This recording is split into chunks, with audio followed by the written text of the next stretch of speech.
Los quiero invitar a que abramos nuestras Biblias. Los que tienen alguna opción también pueden ocuparla de allí. Voy a leer en la Reina Valera Contemporánea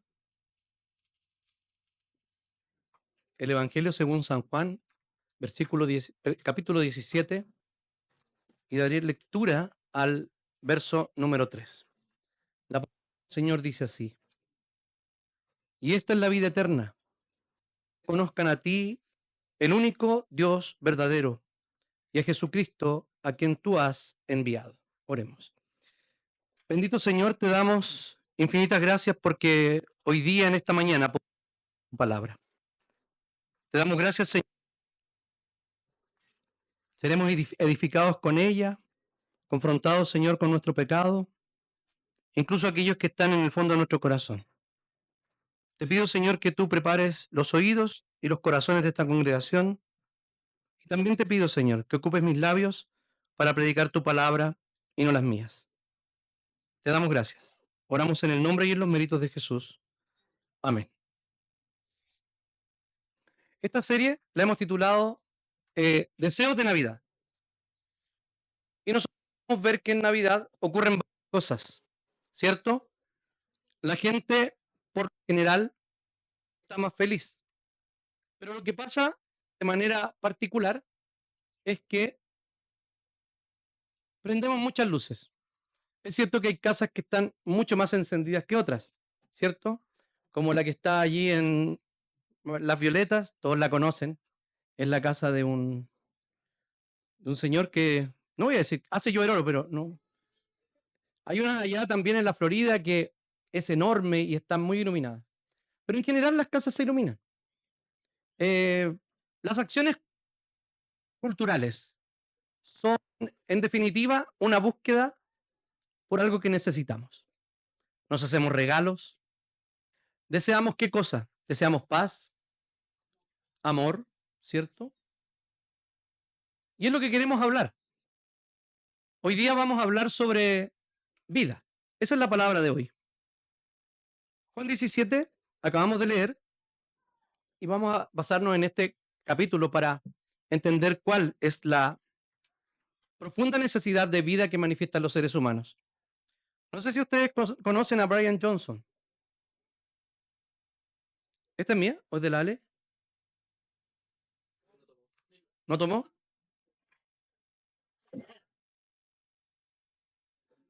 Ya. Eh,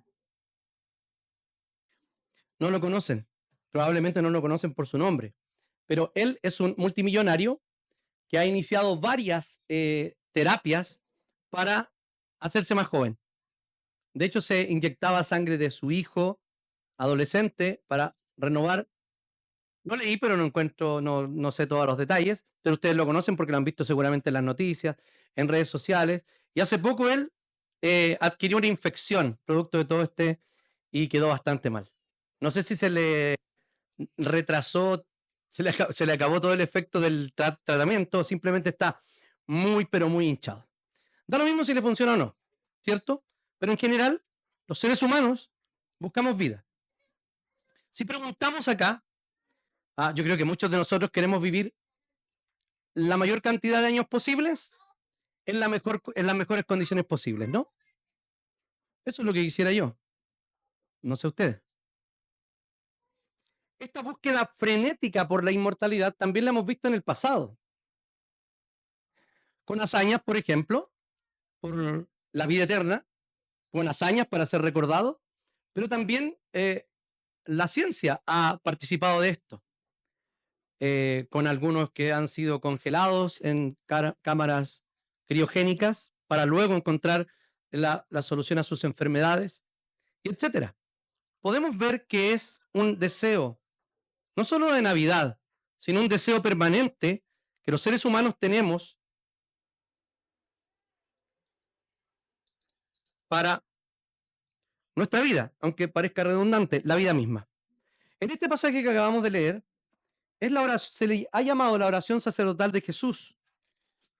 Jesús dice lo siguiente, o sea, Juan dice lo siguiente: Jesús habló estas cosas y levantando los ojos al cielo, dijo: Padre, la hora ha llegado. Glorifica a tu Hijo para que también tu Hijo te glorifique.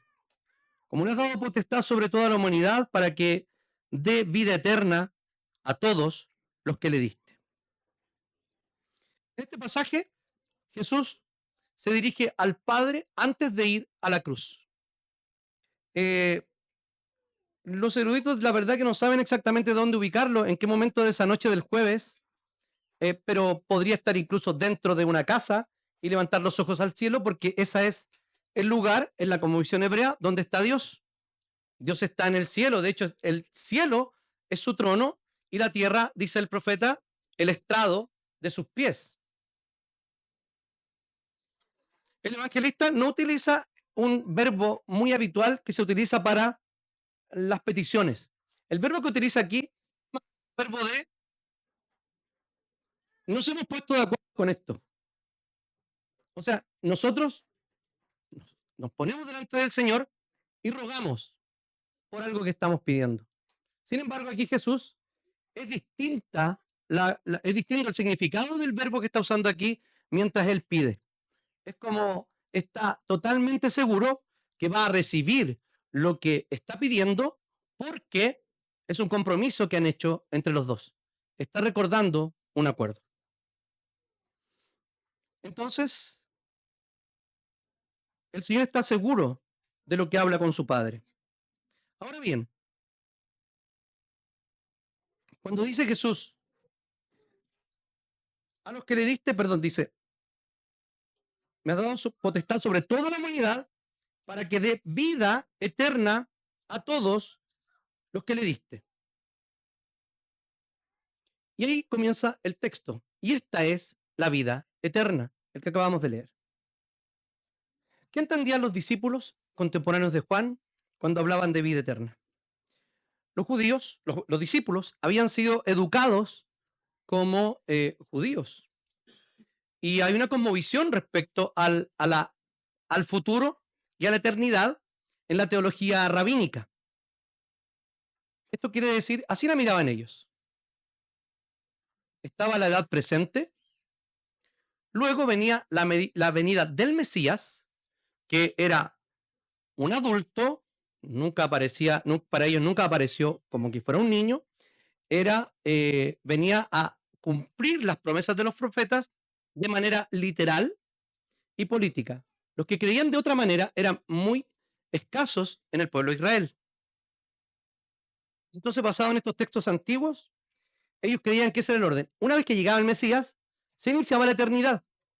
Vale decir, el mismo Mesías venía y reinaba sobre la tierra, y allí todas las naciones iban a ser gobernadas con vara de hierro y existiría un reino mesiánico gigante que abarcaría todo el mundo. Sin embargo, a lo largo de la historia vemos que no es así. El propio Jesús da una interpretación distinta a aquello. Entonces, ¿qué decían ellos? Les voy a leer un texto antiguo del 12 de Daniel para que vean cómo está marcada esta línea de tiempo respecto a la eternidad. Muchos de los que duermen en el polvo de la tierra serán despertados. Está hablando de la resurrección. Unos para vida eterna y otros para vergüenza y confusión perpetua. Bien, ahí tenemos la cosmovisión judía, vale decir, lo que ellos creían, la vida eterna. Por lo tanto, estaba ligada fundamentalmente a la eternidad, a la consumación de la historia. Para ellos no es pensable que la vida eterna podría ser disfrutable aquí en este estado de cosas. Vale, para ellos en la edad presente. Siempre fue futura. Y tal vez nosotros cuando nos referimos a vida eterna, también nos referimos a este tipo de cosas. Incluso la podemos asociar con algo que se llama, que es muy platónico, muy filosófico, se llama la inmortalidad del alma. Es como que las almas no morirán más. Bueno, no significa eso en realidad. No es que nuestras almas o nuestro ser completo sea en el futuro inmortal. Eso es tema para otro, es harina de otro costal. Pero sí podemos pensar, o pensamos habitualmente, que si hay algún tipo de vida eterna, debe estar en el futuro más allá y seguramente después de la muerte. pensando que el cuerpo es desechable y el espíritu saliendo del cuerpo va a entrar a una dimensión distinta y va a vivir eternamente, como sea.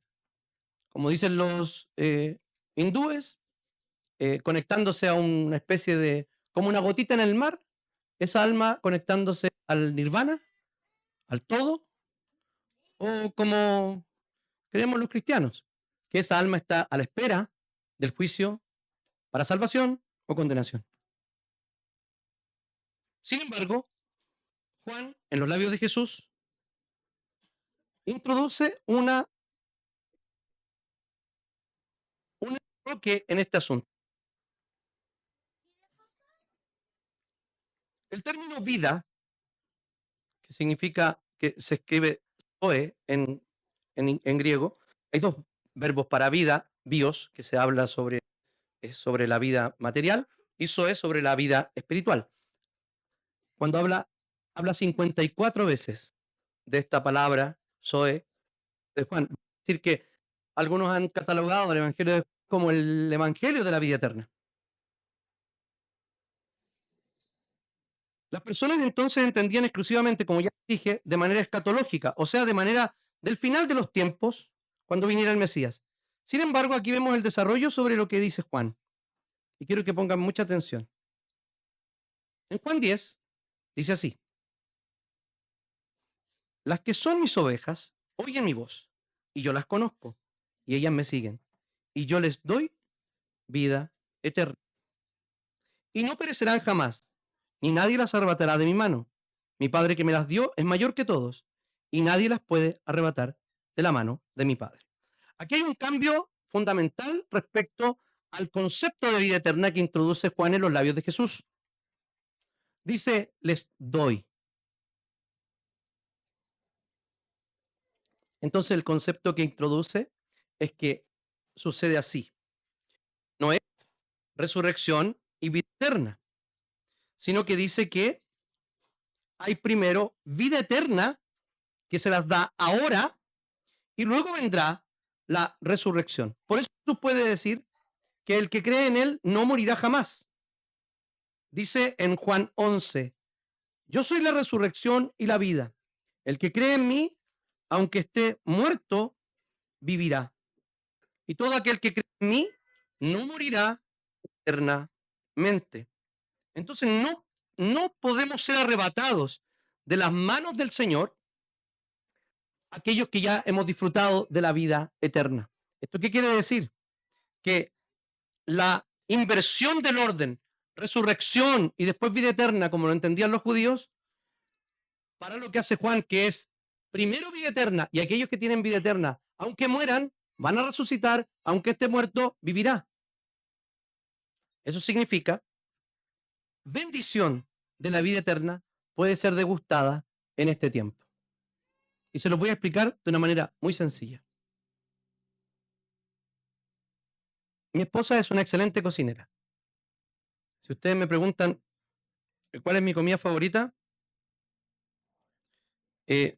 muchas de las que hace todas las que hace mi esposa. Y supongamos que hay, no sé, cualquier cosa. Porotos con mazamorra, ¿ya? Por la época. Si yo llego a la casa, huelo los porotos con mazamorra, ¿cierto? Y voy a la olla, tomo una cuchara, no me la como. Yo sé que pensaron eso.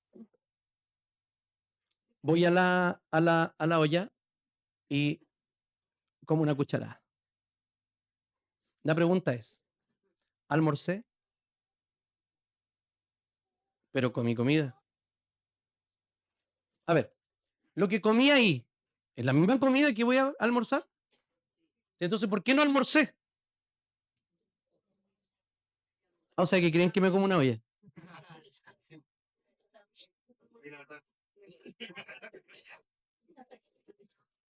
Cortemos esa parte, por favor, ¿ya? Ya, supongamos que me la como completa. Ya, no me comí esa olla, ¿cierto? ¿Por qué te reís tanto, Fran? Ya, entonces, supongamos lo siguiente. Todo esto es suposición. Menos que la comida de mi esposa es rica. No, si voy a poner el ejemplo de comida porque es el mejor. Luego, ponemos la mesa, nos sentamos, abrimos una botella de vino y nos comemos el almuerzo. ¿O no? Y ahí almorzamos. En la vida, así sucede. Los creyentes, y solo los creyentes, del Antiguo Testamento son aquellos que habían entrado a la casa y habían olido los porotos granados. Tenían las promesas, tenían las figuras, tenían los símbolos del Antiguo Testamento. Nosotros estamos en el momento ¿cuál? Estamos probando la olla con la cuchara. Es verdad que algunos disfrutan de mayor cantidad de cucharadas de la olla, pero siempre sigue siendo la olla, porque para almorzar debemos estar sentados todos a la mesa y todos juntos comer los porotos granados. Eso pasará cuando el Señor venga y beba del fruto de la vid con nosotros, de nuevo, como se nos prometió a los discípulos, en el reino de mi Padre. Pero nosotros estamos ahí, en la cocina. O sea, podemos disfrutar de verdadera vida eterna, pero no en la gran abundancia que la vamos a disfrutar cuando venga el Señor. Y ese es el significado que tiene para nosotros. El deseo humano de vida, incluso de vida eterna, no se consigue sino sola y exclusivamente en Cristo Jesús. Si usted está preocupado por su futuro, por su plan de salud, por su vejez, porque no quiere llegar a la vejez en malas condiciones, por las comodidades de su vida, déjeme decirle que ninguna de esas cosas fue diseñada para llenar el corazón de la necesidad de vida que tenemos. ¿Han escuchado el término peras al olmo? ¿Pedirle peras al olmo? Son los peros. ¿Se llaman peros o perales? Perales. Solo los peros perales dan peras. No le podemos pedir a ningún otro árbol peras. Sin embargo, nosotros, de manera muy ingenua, tal vez necia o torpe, le pedimos a cosas que no están diseñadas para llenar nuestra vida, que la llenen. Por eso los creyentes podemos confiar que tenemos vida eterna, en cualquier circunstancia de la vida que estemos viviendo. Si hay malos momentos, podemos confiar en el Señor, porque tenemos vida eterna.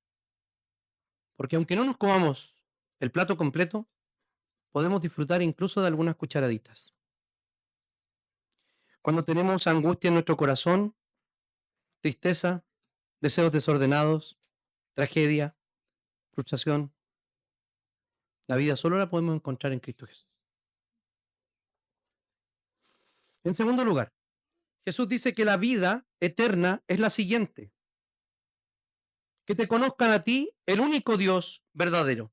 Ahora Juan pasa a decir que la vida eterna es conocer a Dios. Jesús, no podríamos esperar que Jesús aquí nos diera una especie de clase de teología diciéndonos qué es lo que debemos creer de Dios y explicándonos quién es Dios. Sin embargo, lo que hace Jesús es poner un punto, solo un punto en esta ocasión, que destaca tanto conocer al Padre como conocer al Hijo. Y voy a adelantar la siguiente frase del versículo. Y a Jesucristo,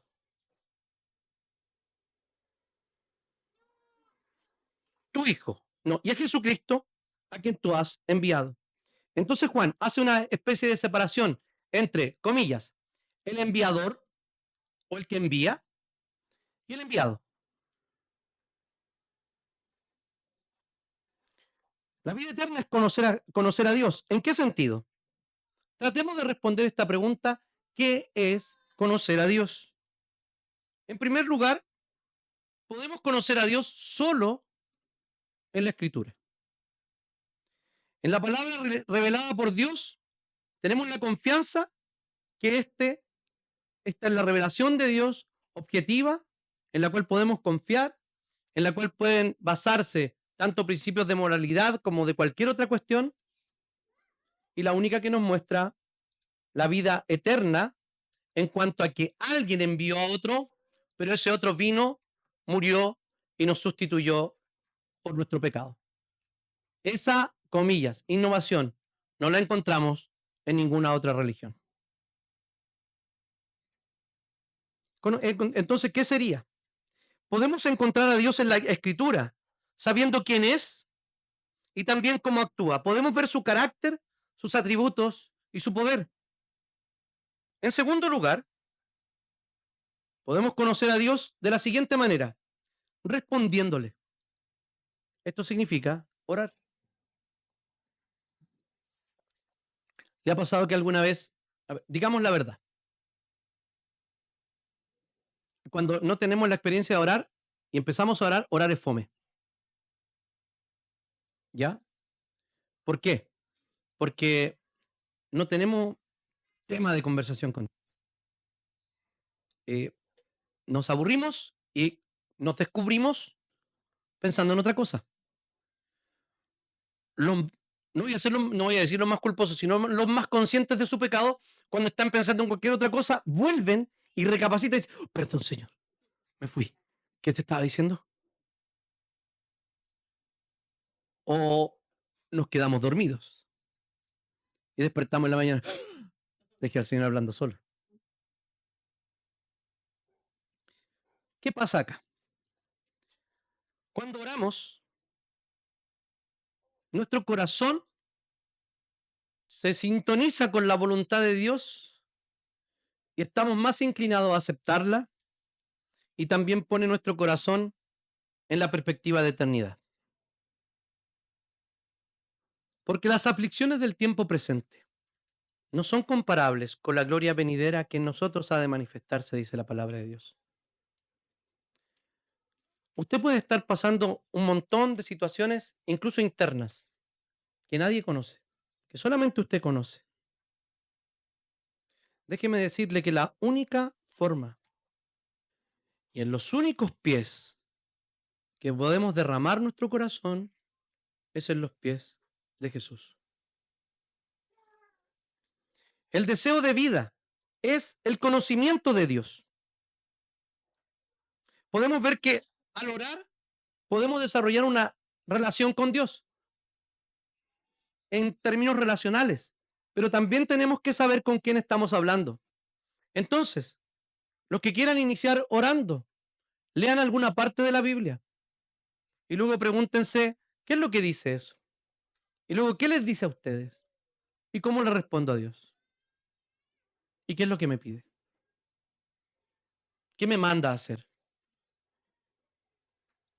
Si leyéramos en este sentido, tendríamos que dar gracias a Dios por la vida eterna. O pedirle a Dios que nos dé vida eterna si hemos creído en Jesucristo. Jesús sabe lo que es tener angustia, ansiedad, tristeza y felicidad. Él sabe exactamente lo que nosotros pasamos en nuestra vida. La Biblia dice que Jesús fue tentado en todo, pero sin pecado. Y eso es muy sencillo entenderlo, porque depende de la naturaleza de Jesús y la naturaleza nuestra. Fue humano, podríamos decir, ¿qué más humano que el pecado? ¿No? Porque de hecho hay un dicho que dice, errar es humano y perdonar es divino. Bueno, eso es porque la mayoría somos así. Pero el modelo original humano no es así. El pecado ni la muerte no estaban en el diseño original. Se manifestaron después de la caída. Entonces las tres personas en el mundo que han pisado la tierra, humanos, verdaderamente humanos, son Adán, Eva y Jesús.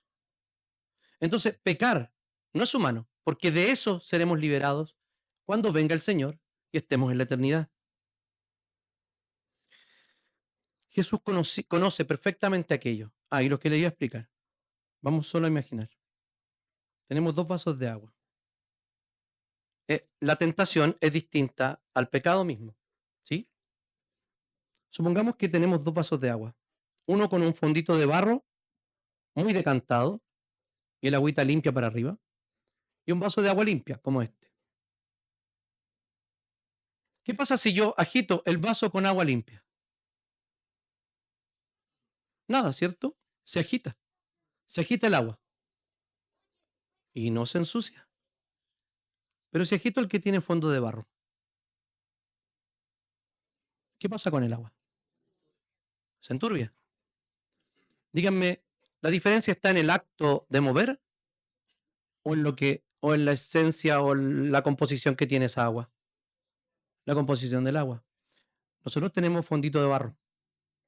Jesús no. Pero entiende lo que es ser remecido y zarandeado por el pecado. Y así pasamos a la tercera, que es conocer.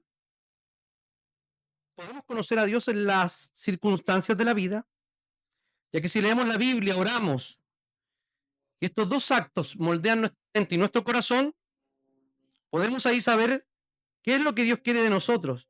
De otra manera, nunca podremos saber cuál es realmente la voluntad de Dios.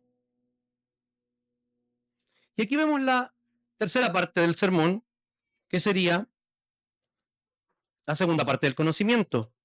Y es Jesús a quien tú has enviado.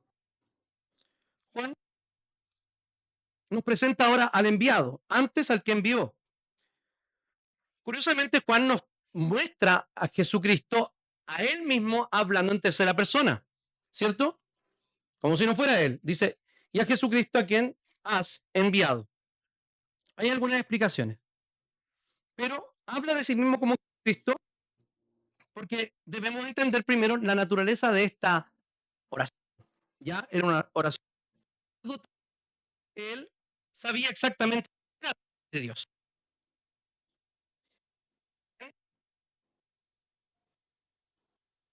Significa que el nombre compuesto de su propia persona, vale decir, ha puesto el nombre de Jesús, que es por el cual lo nombraron sus padres, por voluntad de Dios, que significa Salvador. Jesús significa Salvador. Y luego está combinada con una palabra griega que se ha transliterado al español, que es Christos. Se dice exactamente igual en griego.